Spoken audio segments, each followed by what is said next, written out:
जागरण खबरनामा सुनने वाले तमाम महत्वपूर्ण श्रोताओं को सुरभि का नमस्कार है। शुरुआत करते हैं आज की सभी बड़ी खबरों की। पाकिस्तान की एक और नापाक हरकत, भारतीय रक्षा कंपनियों पर किया साइबर अटैक। पहलगाम में हुए आतंकी हमले के बाद भारत और पाकिस्तान के बीच तनाव अभी बढ़ा हुआ है और चरम पर है। भारत पाकिस्तान के खिलाफ लगातार एक्शन ले रहा है। भारत हर मोर्चे पर पाकिस्तान के खिलाफ कार्रवाई कर रहा है। इस बीच खबर है कि पाकिस्तान हैकर्स भारतीय वेबसाइट्स को निशाना बनाने की कोशिश कर रहे हैं। जानकारी के अनुसार ताजा प्रकरण भारतीय रक्षा वेबसाइट को निशाना बनाने से जुड़ा हुआ सामने आया है। दरअसल पाकिस्तान साइबर फोर्स नाम के एक एक्स हैंडल ने दावा किया है कि कुछ हैकर्स ने मिलिट्री इंजीनियरिंग सर्विसेज और Manohar Parrikar institute of defence studies and analysis के कुछ संवेदनशील डेटा तक पहुंच बना ली है। समाचार एजेंसी ने सूत्रों के हवाले से बताया कि दावा यह है कि हमलावरों ने लॉगिंग क्रेडेंशियल सहित रक्षा कर्मियों से संबंधित व्यक्तिगत जानकारी से समझौता किया हो सकता है। वहीं इस समूह ने रक्षा मंत्रालय के तहत एक पीएसयू कंपनी आर्मर्ड व्हीकल निगम लिमिटेड की आधिकारिक वेबसाइट को भी निशाना बनाने की कोशिश की है। सूत्रों ने बताया कि एहतियाती उपाय के तौर पर बख्तरबंद वाहन निगम लिमिटेड की वेबसाइट को पूरी तरह से ऑडिट के लिए ऑफलाइन कर दिया गया है।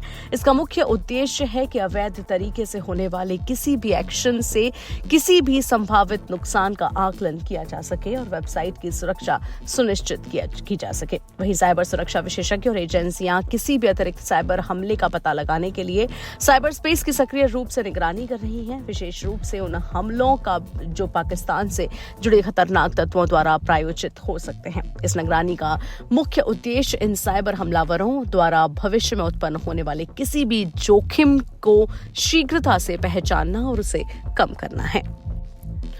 वहीं एयर चीफ मार्शल के बाद अब रक्षा सचिव से मिले पीएम मोदी। प्रधानमंत्री नरेंद्र मोदी ने चेतावनी दी है कि आतंकियों को करारा जवाब मिलेगा। पीएम ने कहा था कि आतंकियों के आकाओं को उनकी कल्पना से परे सजा मिलेगी। इस बीच प्रधानमंत्री नरेंद्र मोदी ने अब तक सेना, नौसेना और वायुसेना के प्रमुखों से मुलाकात की है। इन अधिकारियों के साथ पीएम मोदी की बैठकें हुई हैं। लगातार अधिकारियों के साथ बैठक के बाद कयास लगाए जा रहे हैं कि भारत आतंकियों और उनके पनाहगारों के खिलाफ कड़ी कार्रवाई करने की तैयारी कर रहा है। आपको बता दें कि जम्मू कश्मीर के पहलगाम में बेस्टर्न घाटी में हथियारबंद आतंकियों ने 26 पर्यटकों को मौत के घाट उतार दिया था और इस हमले की क्रूरता ने पूरे देश में आक्रोश पैदा कर दिया है। वहीं बिहार से पॉलिटिक्स की बात कर रहे हैं तो चुनाव से पहले बीजेपी को झटका देने की तैयारी में पूर्व विधायक चंडी के पूर्व विधायक अनिल सिंह भाजपा छोड़कर 31 वर्षों बाद कांग्रेस में वापसी करेंगे। वे बुधवार को पटना के सदाकत आश्रम में अपने समर्थकों के साथ कांग्रेस पार्टी की सदस्यता ग्रहण करेंगे। उन्होंने यह भी बताया कि वे नवंबर 1994 में कांग्रेस छोड़े थे। 1995 में समता पार्टी से वे जुड़े थे और वे समता पार्टी से विधायक चुने गए थे। इससे पूर्व कांग्रेस पार्टी की टिकट पर भी विधायक चुने गए थे। अनिल सिंह राष्ट्रवादी कांग्रेस पार्टी की टिकट पर भी चुनाव लड़ चुके हैं। वे भाजपा में सक्रिय थे। उनकी इच्छा विधानसभा चुनाव लड़ने की है। भाजपा में रहते यह इच्छा पूरी नहीं होती दिखी तो कांग्रेस का साथ होने का निर्णय उन्होंने लिया। बिहार कांग्रेस के सह प्रभारी पूर्व विधायक देवेंद्र यादव ने अनिल सिंह की मित्रता की है। अनिल सिंह के पिता पूर्व शिक्षा मंत्री डॉक्टर रामराज सिंह कांग्रेस के बड़े नेताओं में से एक हैं। वहीं भारत पाकिस्तान तनाव का वैष्णो देवी की यात्रा पर भी पड़ रहा है असर। बीते माह 22 अप्रैल को हुए कश्मीर के पहलगाम में निर्दोष लोगों पर हुए आतंकी हमले के बाद मां वैष्णो की यात्रा में भारी कमी लगातार जारी है। हालांकि बीते माह के पहले पखवाड़े तक जहां रोजाना 40,000 से 45,000 के मध्य श्रद्धालु मां वैष्णो देवी की यात्रा को लेकर आधार शिविर कटड़ा पहुंच रहे थे, वहीं वर्तमान में आंकड़ा गिरकर 13,000 से 16,000 के मध्य पहुंच गया है। हालत यह है कि एक और जहां व्यापारी वर्ग पूरी तरह से मायूस हो चुका है तो दूसरी ओर मां वैष्णो देवी भवन परिसर हो या फिर मार्ग या फिर आधार शिविर कटड़ा या फिर रेलवे स्टेशन, हर तरफ वीरानगी छाई हुई है और इक्का दुक्का ही श्रद्धालु नजर आ रहे हैं।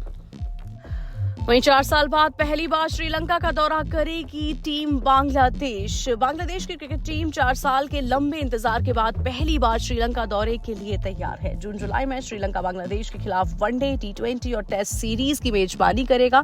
बांग्लादेश साल 2021 के बाद पहली बार श्रीलंका में द्विपक्षीय सीरीज खेलेगी। दोनों टीमें 2 टेस्ट, 3 वनडे और 3 मैचों की टी20 सीरीज में आमने सामने होंगी। श्रीलंका और बांग्लादेश के बीच की टेस्ट सीरीज दोनों टीम के लिए नए वर्ल्ड टेस्ट चैंपियनशिप सर्किल की शुरुआत होगी। बांग्लादेश ने आखिरी बार जब श्रीलंका में टेस्ट सीरीज खेली थी तो 1-0 से वे हारी थी। पहला टेस्ट मैच ड्रॉ रहा था और दूसरे में श्रीलंका ने 209 रन से जीत दर्ज की थी। इसी के साथ आज दिन भर की सभी बड़ी खबरों में इतना ही। देश और दुनिया की तमाम बड़ी खबरों के लिए सुनते रहिए जागरण पॉडकास्ट का ये खास कार्यक्रम।